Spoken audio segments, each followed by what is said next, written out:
Bismillah ve salatu ve selamu ala Resulillah ve ala alihi ve sahbihi ve men vala. Jalaldin Suyuti rahmetullahi aleyhinin Halifler Tarihi namlı kitabındaki dersimizdeki devamında bugün Abbasilarninki haliflerden Hadi, Musa Hadi'ninki tercümalarından tanışıp çıkvatımız. İmam Suli rahmetullahi aleyhninki deyişçe şu halifler içinde fakat poçta arzusuga mingen kişi mi Hadi idi dedi. Çünkü bu adam Jorjan'dan alır Bağdat'a poçta arzusuyla gelgen. Jorjan hazırkı İran'da. Bu adamdaki özgünün nakşide Allah birden bir Musa'nın işencisi. Musa Allah kılam işini de diyen kelime uyarlık ki. Hem İmam Suli Selimul Khasir diyen kişinin Musa Hadi hakkındaki maqtıgan tövendeki şiirini sunup da bu şiirini okup çıkaylı. Musa yamgurdur. Baldur tiz kiladigan yamgurdur deydi. Andın tökülüp kiladu qetimlap kiladu deydi. Biraklam tökülüp ketmeydi deydi. Nurgun qiyinchiliklarni baştan kechirdi. Andın yana baylıqqa, bayaşatlıqqa erişdi.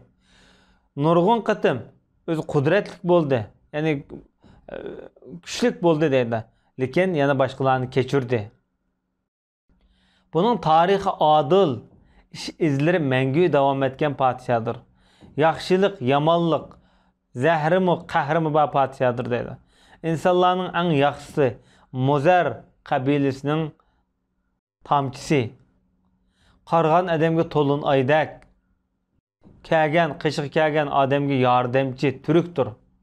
Lekin yok adamlarga nisbeten iftarlık adamdır degan bu şiirini okuyan. Bu şiir hem de Arap şeriydi ki mustaf'ilen kafiyesiyle yazılgan şiirindeki bir bölge. Bu hem de bu şekilde yazılgan şiirindeki tuncu kıtım yazılgan şiir söyleninki. Selimul Khasir'nin. Ondan burun hem de muşu şekildeki şiirlerini biz anlap bakmağın dedim de. Yani Musa Hadi'nin peygamberimizin kadir kıymetini tonuşu ve kemterlik hakkında İmam Suli rahmetullahi aleyh Said ibn Selmi yakı Sulem degan kişiden rivayet kılıp men Allah'ın Hadi'ga mağfiret kılışını ümit kılıma. Çünkü ben onun bir işini köken dedi. Bir günü onun kışık kelsem Ebul Hattab Sa'di bunu maqtab bir kaside tokulatkan iken şu şiirindeki mutevendeki yerige bölümü geldi de bu şiir mundak yani olqini özün kemirini tutkan en yaxşı adam. Muzerler içinde hakimiyetke ottağın en yaxşı adam degan süpetligen bir yerde. Yani Hadi onun adaptı. İlla men depti. Yani kimden başka adap sual koyaptı da. Vay sana. Bu kemterlikki. Said dedi ki yani bu şiirde bu istisna kılmagan dedi. Yani ma'lum bir kişiye bu mutlaklaştırganda bunu hem adamdan hatta peygamberimizden mi artık görülgen peygamberimiz mesela Muzar kabilesinden. Kureyşler Muzar'dan buladı da. Şuna dedim Emirül Müminin yani siz muş devirdiki demekçi. Depti de diyen bu şair derhal oylanıplam gepni özgertip İllen nebiyye Resulallah inne lehu peygamberimizden başka. Çünkü Resulullah'ın artıkçılığı zor. Lekin sen şu Resulullah'ın artıkçılığıyla şu faziletle fakirlense degan şiirini şunun sözünü deklamasiya qilib qo'shab qo'ygan ekan. Hadi debdi, endi to'g'ri qilding, yaxshi qilding deb darhol buni 50 ming dirham pul bergan dedi. Endi İmam Madaini rahmetullahi alayhiniki deyişçe Musa Hadi bir odamniki bal söylep ketgan vaqtda uningga ta'ziya so'z qilgan.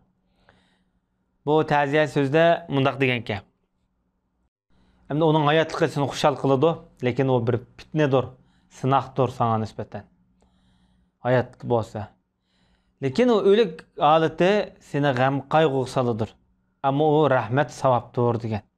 Buna ayeti yaxşı ma'nilik ve çonqur halette deyilgen hem real, ameli ta'ziya sözü.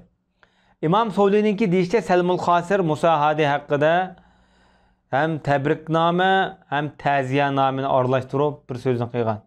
Bunda bu tövendeki şiir Musa xilafet ve hidayet işini rivaj tapqızdı. Yani bu mesuliyeti üstüge aldı. Emirul Mu'minin vafat tapdı dadisi ha. Bütün halayıkni g'amga patılgan zat ölüp ketdi. Ama ölüp ketken bizden ayrılganlarning o'rnini basalaydigan adam bu ishni ustiga oldi deb bu she'rni o'qigan. Bu dadisiga ta'ziya, o'ziga tabriknoma xilofati bilan. Marwan ibn Abi Hafsa degan shoirmi yana shundoq bir she'rni o'qigan. Sen her bir shaharda bir kibr qilatding deydi. Bu yerdagi kibr Emirul Mu'mininki qabrisi bilan yani şu qabrlar bosh qabrlarga Emirul Mu'minlarning qabrisi no kibr qilatding, kibr qilatdi deydi. Yani bu qabriniki naiti beklik, hashamatlikligidan emas, bir xil shu qabrda yotgan kishiniki nuronligi yoki shuni ortiqchiligi qayd qilingan bunida. Agar bu xalifa Mahdi yani o'lgandan keyin o'g'li xalifa bo'lmagan bo'lsa, munbarlarning yig'ilgan yig'isini to'xtamagan bo'ladi degan. Agar Musa hadi bu xilofetni ustiga olmagan bo'lsa, tuqqanlar saf niyatli, qalbi durust odamlarga ishtiyoq bog'laganga o'xshash, bu Emirul Mu'mininga ishtiyoq bog'laydi, sig'inadi degan. Bu orqali Mahdininki ham o'limiga ta'ziyanam berish bilan birga Hadiniki bu xilofetni ustiga olganligini bu yerda tabriklagan. Endi Musa Hadininki rivoyat qilgan hadisidan tövendiki hadis İmam Suyunining deyishicha menga Muhammad ibn Zakariya G'allabi degan odam hadis so'zlab bergan edi dedi. Bu kishi dedi menga Muhammad ibn Abdurrahman al-Makki hadis so'zlab bergan edi. Bu kishi dedi bizga Qasvar ibn Sakan al-Fihri hadis so'zlab bergan edi dedi. Bu zot dedi bizga Mutallib ibn Ukashat al-Murri hadis so'zlab bergan edi dedi. Bu zot dedi biz hamda Hadining huzuriga kelgan edik dedi. Şahid, guvohchi sifatida. Chunki bir odam Qurayshlarni tillagan ekanda, shu odamning zino guvohchi bo'lib kelgan. So'z hamda Payg'ambar alayhisolatu vasallamning zikriga o'tdi-da, Qurayshni tillagandan payg'ambarimiz shuning ichida bormidi, gap olib ketdi demakchi. Shuna bizga bir majlis hozirlab, bu yerda shu davrning faqihlari hozir bo'ldi. Elaq odamga keltirildi, biz uning ziniga biz guvohlik berdik. Hadining o'zi sal o'zgardi. Endi beshini tova tutib ko'tarib mundoq dedi. Dadam Mahdining dadisi Mansurdan, Mansur dadisi Muhammaddan, Muhammad dadisi Ali'dan, Ali dadisi Abdullah ibn Abbasning hadis rivoyat qilib mundoq deganligini anglagan edim dedi. Kimdi kim Qurayshlarga ihanat qilishni xohlasa, Allah uni xo'rlaydi. Yoki kim Qurayshlarni xo'rlamoqchi bo'lsa, Allah uni xo'rlaydi va yoki xorlaydi degan. Sen ey Allohning dushmani Qurayshlarni xo'rlash bilan maqsad qilmasdan, buning bilan bo'ldi qilmasdan, hatto payg'ambar alayhisolatu vasallamni yomon sifat bilan sifatlashga sen urinib baqding. Buning bo'yini kesinglar degan. Mana bu so'zni Xatibul Bag'dodiy Musulining yo'l orqali chiqargan. Hamda yuqoridagi sahih zaiflikka ixtilof bor. Bu ba'zi mesela yuklanmalardan rivoyat qilingan. Qolgan vallohu a'lam. Eng muhimi bu hadisni hamda hadi bu da sanatlik holatda oilaviy jamoat sanadi bilan rivoyat qilib chiqargan bu yerda. Hamda hadining davrida o'lib ketgan buyuklardan birinchisi Nafi ibn Abdurrahman Abi Nuaym al-Lays al-Kinani degan kishi. Bu Qur'on Karimdagi shu 10 xil qiroatdagi bir qiroat turi bor. Shu qiroatniki imomi bo'ladi. Madinada yashagan, o'zi Asbahanlik. Undaqda Paris bo'ladi bu odam. Abdulmalik ibn Marvonning zamonida tug'ilib, shu Hadiniki davrida o'lib ketgan.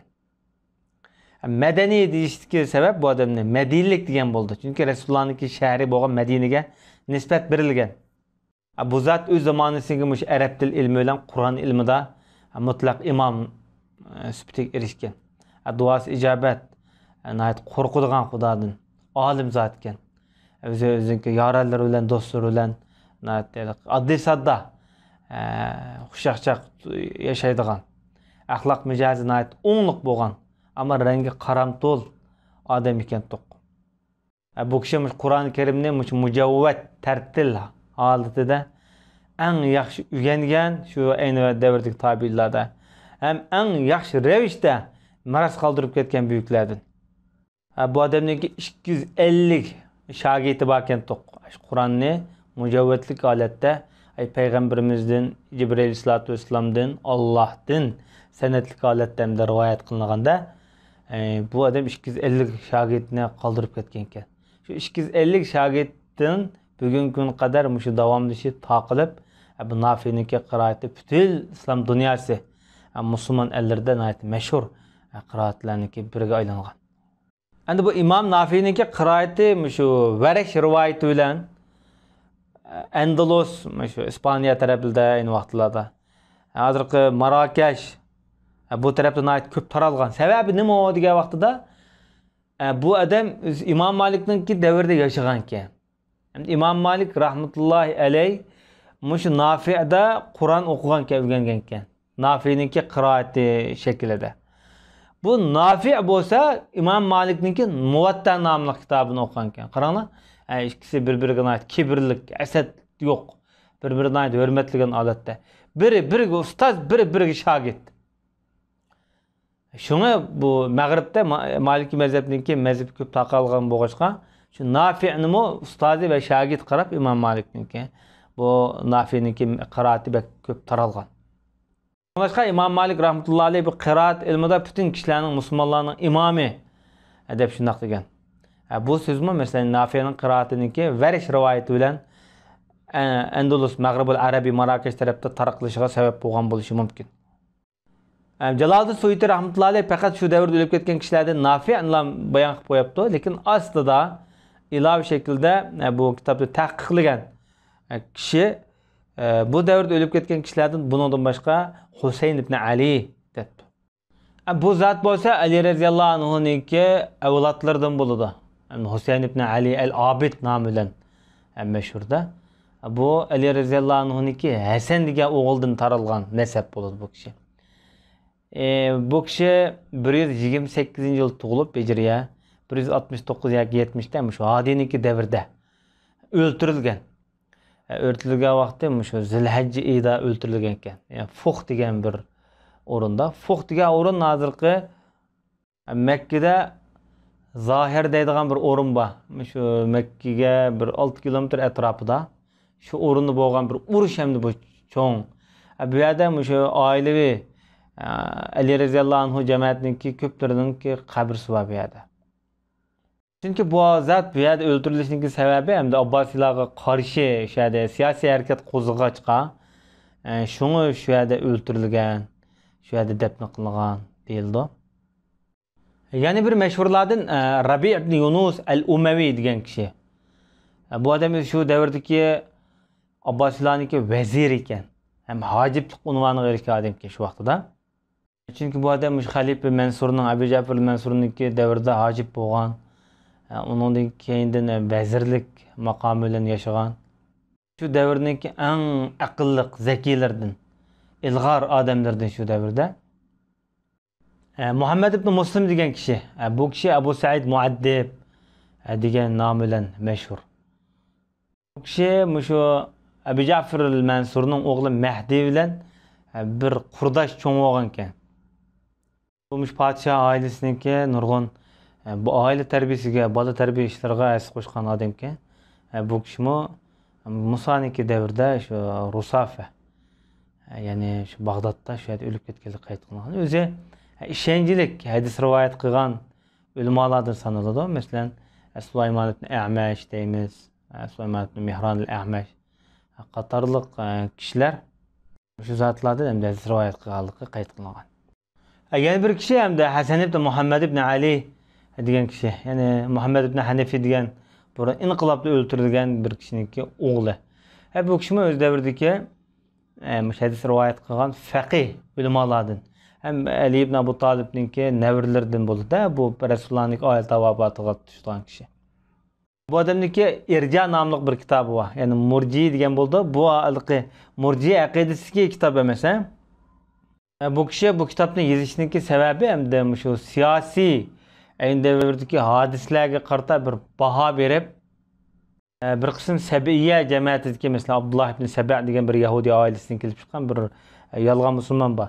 Saxta musulmon. Shu tarafdorlarga bu adam raddiya bergan. Bu siyosiy tus olgan kitob. Mush odammi mush davrda o'lib ketgan. Shunday qilib biz ham Abbosiylarning xalifalardan 4-xalifa Musa Hadiyning davri shuni bilan tugdi. Alloh xolsa biz keyingi darsimizda 5-xalifa, ya'ni Harun Rashidning davri bilan tanishib chiqamiz. Va sallallohu ala nabiyina Muhammad va ala alihi va sahbihi ajma'in.